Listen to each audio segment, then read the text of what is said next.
আসসালামু আলাইকুম প্রিয় বন্ধুগণ, আপনারা নিশ্চয়ই জানেন যে সম্প্রতি মিয়ানমারে এক আভ্যন্তরীণ গৃহযুদ্ধে তাদের অর্থনীতি বেশ চাপের মুখে আছে। বিশ্বের অন্যতম প্রাকৃতিক গ্যাস রপ্তানিকারক দেশটি মিয়ানমার সম্প্রতি বিদ্যুৎ ও জ্বালানি খাতে বিদেশি বিনিয়োগ আকর্ষণে আমলাতান্ত্রিক বাধা কমাতে গত বুধবার জ্বালানি প্রকল্পের জন্য জমির প্রবেশাধিকার সহজতর করতে এবং আমলাতান্ত্রিক বাধা কমাতে ওয়ান স্টপ সার্ভিস বা পরিষেবা চালু করেছে।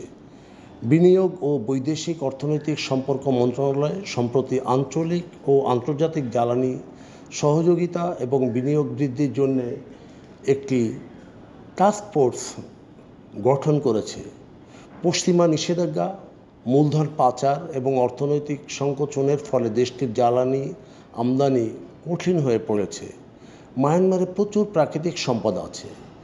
এই সম্পদ থাকা সত্ত্বেও তাদের আর্থিক মূলধনের অভাবে জ্বালানি উত্তোলন স্থবির করে দিয়েছে, ফলে সরকার বিদেশি বিনিয়োগে ঝুঁকছে। সম্প্রতি ডোনাল্ড ট্রাম্পের 40% ট্যাক্স আরোপের হুমকিতে সামরিক প্রধান অং ফ্লাই অর্থনৈতিক নিষেধাজ্ঞা প্রত্যাহারের আবেদন জানিয়েছেন। মার্কিন যুক্তরাষ্ট্র মিয়ানমারের বৈদেশিক বাণিজ্যিক ব্যাংক, বিনিয়োগ ও রাষ্ট্র পরিচালিত তেল গ্যাস প্রতিষ্ঠান লক্ষ্যবস্তু করেছে, যা শাসন ব্যবস্থার উপর এক ধরনের চাপ সৃষ্টি করেছে।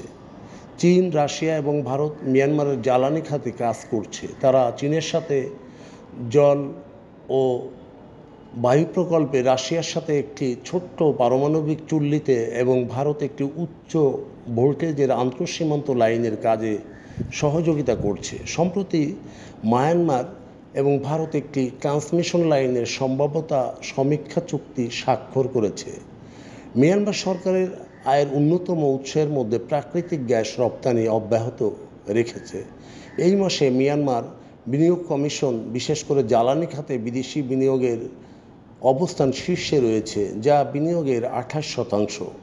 মিয়ানমার তার প্রধান অফশোর ক্ষেত্র ইয়াজদানা, ইয়াতাগুন এবং লাওচিনো থেকে উৎপাদিত বেশিরভাগ প্রাকৃতিক গ্যাস রপ্তানি করে থাকে, যার 2/3 থাইল্যান্ড এবং 1/3 দক্ষিণ চীনা প্রদেশগুলিতে। বন্ধুগণ, আমাদের এই তথ্য গল্প যদি আপনার ভালো লাগে তাহলে লাইক এবং শেয়ার দিন, এবং আজ আমাদের সঙ্গে থাকার জন্য ধন্যবাদ। আমাদের ফলো দিন এবং সাবস্ক্রাইব করুন।